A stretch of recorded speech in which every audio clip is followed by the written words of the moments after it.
Welcome to 30 Minutes of Faith. We're happy to have with us today Reverend Mike Moran from the Spiritual Living Center, a friend, someone well known in the Sacramento faith community, and we're very happy to have you. Thank you. It's good to be here, John. Thanks for asking me.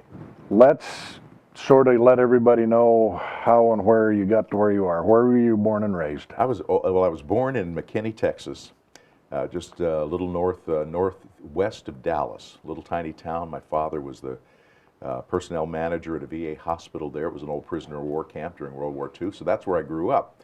It was like a little community inside of a small town in Texas, and it was a great place to grow up. But we moved around a lot. I lived in McKinney, then we moved to Chicago, then we moved to Dallas, then we moved back to McKinney, and then we wound up in Spokane, Washington when I was about 9 or 10 years old, and that's where I really consider my home. And you graduated from high school in Spokane? I graduated high school in Spokane. Shortly after we arrived in Spokane, my father had a heart condition, and he died.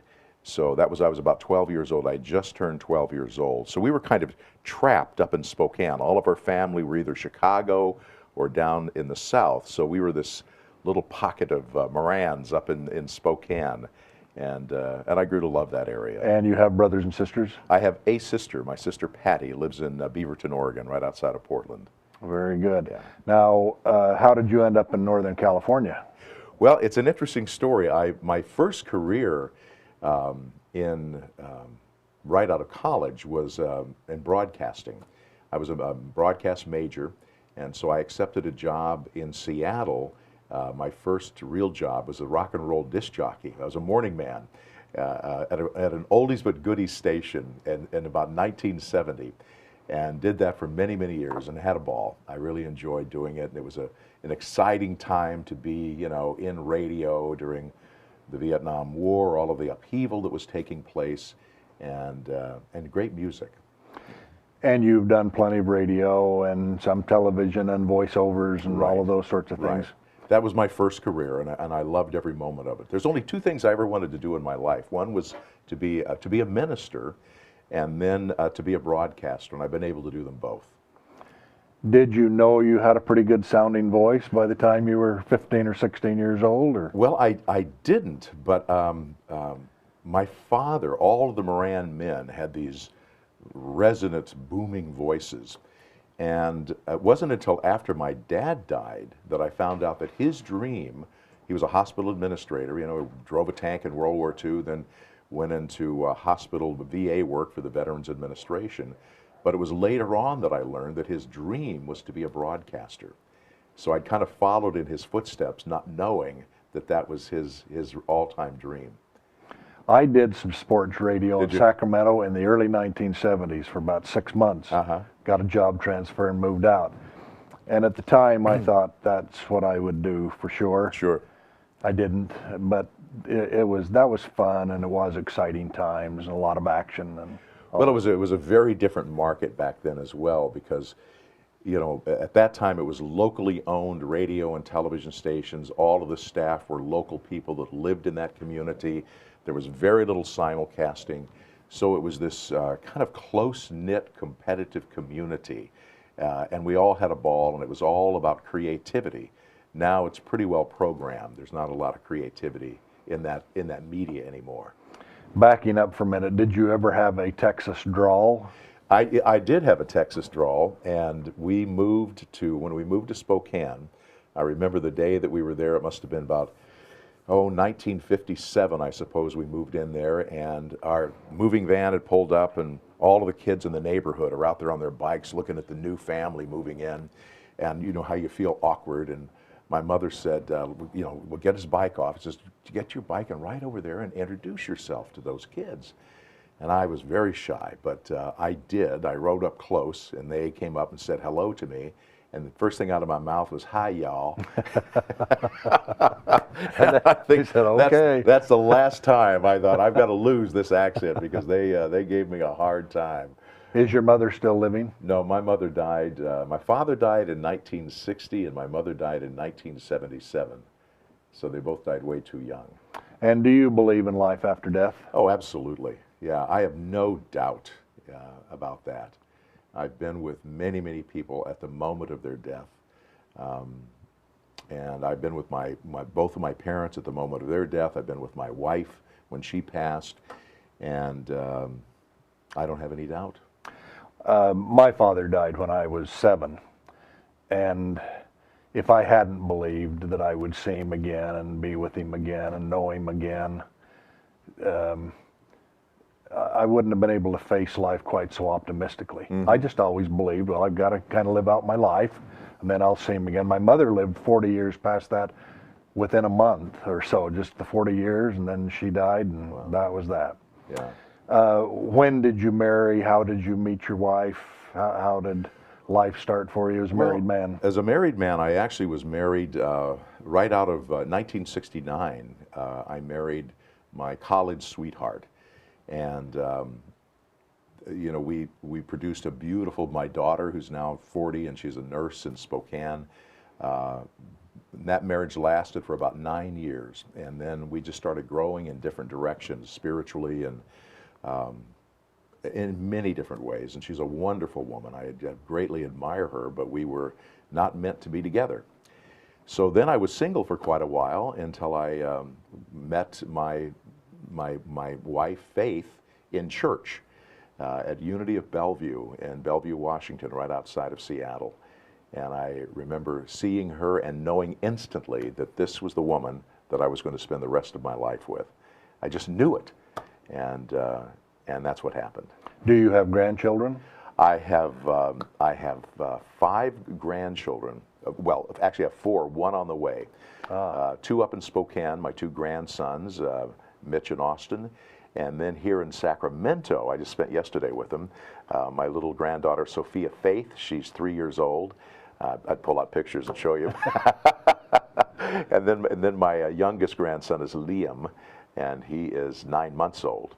And then my oldest son, Darren, he married a woman from the Ukraine, and she just found out she's pregnant, and they're having a little girl coming up here pretty soon. Well, so I'll have 5. Congratulations. Thank you. No one ever warned me, Mike, in advance how much I would love, just personally, how much I would love our children's children. Oh, I know. It's just overpowering. It made my children worthwhile, all those tough years, you know. that you battle through. Yeah, you battle through. Well, when you met your wife, Faith, were you ministering at the time? No, actually, we were both working at a church. I was what they called a platform assistant. I led prayers and scripture readings, and she was the head of the Sunday school. And I remember the weekend I had my little girl, Jen, I took Jenny to Sunday school to introduce her, and she was very shy. And there was this wonderful, beautiful woman there with like a salt and pepper afro haircut, kind of modified. And she was just full of life and full of energy, and she welcomed my daughter so beautifully. I was a little nervous because I didn't grow up in a church that had Sunday school. And she could see my daughter was nervous, and she got down and she said, "Do you like to color?" And Jenny said, she shook her head. She didn't even talk to her. She goes, "Well, you're going to be my assistant all day. I need somebody to help me color." How cool is my that? daughter left my leg, latched onto her, and I thought, wow. And so I, just watched that relationship grow, and a few years later we were married. And then we went into ministry. That's when we started planning ministry. I remember we were dating, and we went on a picnic, and we were at Glacier Creek up on the Canadian border. And it was that kind of getting to know you phase. And I said, if you could do anything, what would you do? What would you do with your life? And she hesitated a moment, and she said, I want to be a Unity minister.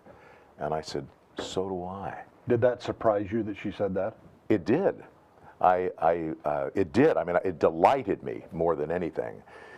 Because I had never uttered those words. It seemed so far-fetched. I mean, here I was at one time a rock and roll disc jockey. Now I was in news radio, but still, it seemed so far out of the realm of possibility. But we started talking about it and saying, if we could create a church community, what would that look like? And so we started talking about what was important to us. And for both of us, growing up, she was born in Dallas, Texas, I found out. Both of us, because we grew up in a segregated South, in a very Protestant area. We were one of the few Catholic families in McKinney, Texas, and there were parents that wouldn't let their children play with us because we were Catholic. So that was the first time I'd been kind of singled out. And then, you know, my religion is saying everybody else is wrong. Their religion is saying they know we're wrong. And then there was all of this segregation. And as a child, for both of us, that had a tremendous impact, to the point where when we finally, it was a formative factor. Later on, we said, if you could create a community, a spiritual community, what would it look like? And for both of us, inclusivity was so important. It was vital. A place where people of all different faiths could come together, races, cultures, if that was possible. And now this is back in the early 80s, so there was nothing like that. But fast forward 25, 30 years, and that's exactly what we created. We saw it there, and then 30 years, 30 years, it was 15 years later it manifested. Do you feel like you were raised in a religious home? Yes, religion was a very important part of my growing up as a Catholic, and I have a wonderful education through the school system. I really learned to appreciate the sacred when I was a child. That's nicely said. Yeah, and as I grew, there were some parts of the theology that I really disagreed with. But, I gleaned from that an appreciation for the mystery that is life and that is God, for the sacredness in all creation, for meaningful ritual and prayer and meditation. Those things I really were put in me as a child. And as a teen, I really backed away from that and acted out. But, that called me back later on. I had that foundation. I think it's very important for children to have that. A man who is long dead, but a man I greatly admired when I was a young adult, said to me one day, if you will plant in your children the things that are right and good and decent and honorable while they're young, and encourage it and live it and teach it, they might grow up into teenagerhood and take off and go in all directions, but they will always come back. And he said, if you don't plant it and put it in them, they might take off and never come back. That's right. And I've watched with great interest, where children were taught to pray and a belief in God, and where love was spoken there in the home, and there was respect and all those other things. They may go out and act out a little bit in that, but they always pull back. Well, then that's exactly what happened to me, because when my dad died, I was about 2 years later, when I hit about 13, 14 years old, I was so angry. There was just this anger in me. I felt abandoned because we were up in Spokane, Washington. He died through no fault of his own, but I felt abandoned, and I just waged war on the world. And I think I went from like this little altar boy to Rosemary's Baby overnight. My poor mother. And I got in and out of trouble, kicked out of school, in and out of jail for all this just nonsense fighting. And it was 16 years old, and I was in jail, and I had a vision in that jail cell, and because I remember I looked around, I thought, I did this. Nobody did this to me. Every decision I've made has brought me to this. And I was looking around this jail. I thought, this is my future. This is my future. And that night I really prayed. I prayed. But I was angry. All that. I was just this mixture of emotions. Everything was like in a blender that night. But it was that night that I got a very clear vision of myself as a broadcaster. It was like a dream or a vision. I don't know what you want to call it. But I was on the air, but I wasn't just playing records. I was a voice for the voiceless in this vision. That's a nice way to state that. Yeah, because that's what I felt like at the time. I didn't have a voice. So all of a sudden in my dream or visioning, what was revealed to me was I could be a voice for the voiceless. And that image defined almost every move I made from the day I was released from that jail cell. And my mother, she really threw me she came in, when she walked in, she had the saddest look I've ever seen on a woman's face. And I thought, oh, I don't ever want to see that look on her face again because of something I've done. And she looked at me and she said, and I was raging, and she goes, I don't know who you're pretending to be, but I know who you really are, and you're not this person. And I would rage back at her, and she would just say, I don't know who you're pretending to be, but I know who you are. And then she would remind me, she said, you're that kid that brought home every wounded animal. You're the kid that stuck up for all the kids were getting, you were the kid that did this, and you were the kid that did that. And she reminded me of who I was, and because I'd totally forgotten. And when she left, and then when she left that jail cell, she turned around. She didn't bail me out, by the way. She left me there for 3 days. She always held my feet to the wise mother. fire. It was, boy, that was tough love. And she turned around and she said, and I want you to know one more thing. There's nothing you can ever say or do that will make me stop loving you. And then she left me there for 2 more days, you know, so. You know, I said to my mother when Dad had been dead about 20 years, I want to talk about the anger and stuff that I have felt inside, that going places and being the only child there without a dad and all those other things. And she put her hand up and she said, you know what? You're going to have to talk to somebody else. I've got my own issues I've been dealing with. And there's 7 children, you know, and she just sort of took that, you know, and she said, I'm sorry that's been painful for you, but, you know, drive on, boys. Yeah, that's right. That was sort of thing. So we both have angel mothers, sounds like. It sounds like it, yeah. So when did you start actually a church and ministering and doing the things that you wanted to do? Well, Faith and I, we married, I was still in broadcasting, and I was in Spokane at that time, and we woke up one day, and I said, Faith, I think it's, or I think she said, I think it's time for us to apply for ministerial school. And we had a great life. And I thought, oh man, you know, I don't want to go back to school at 30-some years old. But I said, well, we'll just take one step. I'll make application. So I made application, and I was accepted. And so we packed up everything and left this wonderful, easy life behind, and went to 3 years of ministerial school at Unity Village in Missouri, at Unity Institute, as resident seminarians, and loved it. But we were like being back in college again. You know, we're in this little tiny duplex, had enough money, we thought, to carry us through, but then real estate did a turnaround and we lost everything. And here we are stuck in ministerial school with no money. We went from, you know, a fairly decent lifestyle to now we are like poor students. And we realized, I said, well, let's just go back to Spokane. I'll get another broadcast gig. We'll be back on our feet. And she went down and looked at the finances, and I heard her laugh, and she said, Michael, we had a young son with us. She goes, we don't have enough money to get one of us back on the bus. We're stuck here. And I remember that's when we said, well, you know what? Either this works or it doesn't. Either this is true or it's not true. And this is the time to find out, because we've got nothing left to rely on right now except faith in God to see us through this. And that turned out to be the best lesson we ever had in our 3 years of seminary. You know, that we learned to survive, and not just survive, but thrive.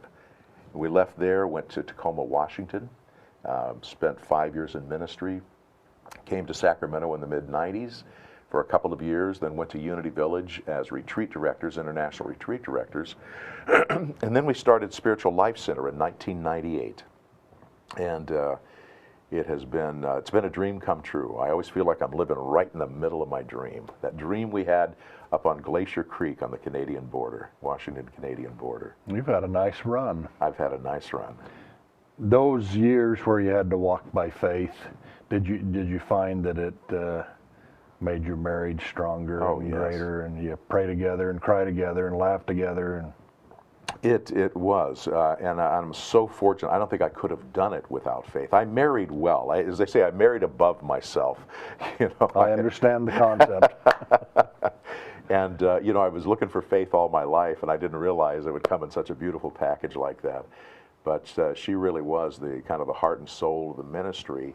And serving with her, I mean, you know, when you're 24/7 with somebody, that doesn't work well for many people. It worked very well for us. And so when she became ill, that's when my faith was really tested. When she started showing signs of some kind of a neurological condition, and it turned out to be a very rare, untreatable, incurable condition. And it was, just excruciatingly slow and painful. But it was one of the greatest walks of faith, journey of faith that I've ever been on. And it was a real privilege and terrible at the same time. But people would often ask me, they say, boy, that must have challenged everything that you ever believed in. I said, it did. I said, as I was going through this, watching somebody you love, adore, die a millimeter a day, I said, every sermon I've ever given, every counseling session I ever had, everything I ever believed about myself, about God, about good, about evil, all, I hit the wall, and I had to face it all. But at the end of it, at the end of that, my faith was deeper, my belief in God greater, less conceptualized, but much more real.